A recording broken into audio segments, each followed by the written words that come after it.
High above, the bright gray circle that was her portal of life shined. She could not kick for it yet. She would not. Her mother told her that any of her tribe worth the dark should be able to stay under for 1,000 heartbeats. Yuka had been counting since she had jumped. 673. There's still time. It was then that she felt the flow of water shift beneath her. The sensation was like that of the first wind of a storm, hailing what was to follow. God has chosen me. Using the dim light around, Yuka found the nearest rope hanging from the hole above. She felt her heartbeat quicken. She knew from her mother that the pace did not matter. When the count of her heartbeats was up, she would fade and drown. 703. Gripping the rope, she began to kick and pull. She did not look at the deep celestial being she knew circled below. Its stars will be the last thing that I see. The grip of the rope felt like a lifeline to the surface. It pulsed in her hand like a living vein. She felt the muscles in her arms screaming as she pulled again and again. The gray circle above grew slowly wider with every pull. Out of the corner of her eye, Yuka saw the girl who had passed her to go deeper, climbing and kicking up one of the ropes at the far edge of the hole. The girl was rising higher than Yuka and faster. Her movements were quick and jerky, still full of fear, and in one brief heartbeat, the girl's pale body was suddenly ripped from Yuka's eyeline. She was pulled back with such force into the dark, it was as if she had never been there. Yuka saw no other around. She tried not to think on it, not to let the fear distract her, but she knew that she was 903.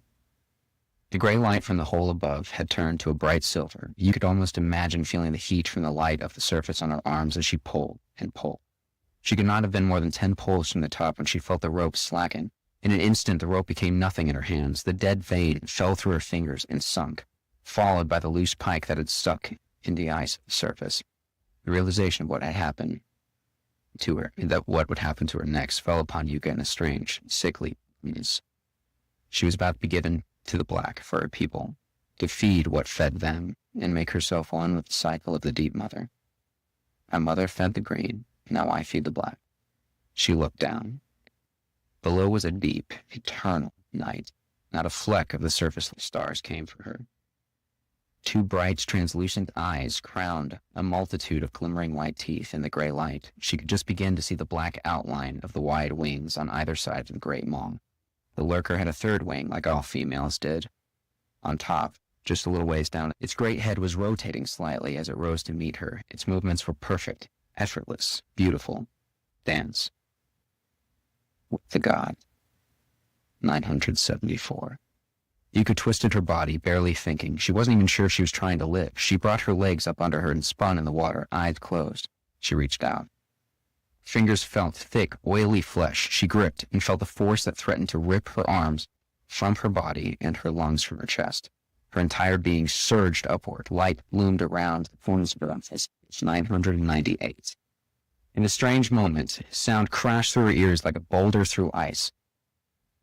Cold like she had never felt seared her flesh. Wind roared in her ears, and the freezing air sang into her chest as she inhaled with all of her might. Yuka opened her eyes. She saw the world from above. The people of 6 yoke-head tribes stared at her, and the lord she clung to as they rose higher and higher in the air. Yuka felt the air around her, and roared. Yuka roared for her tribe. She roared for Aglu, her father, but most of all she roared for her green-blooded mother, loud enough for her to hear her all the way to her place beneath the dirt in their village's green temple. After, she fell.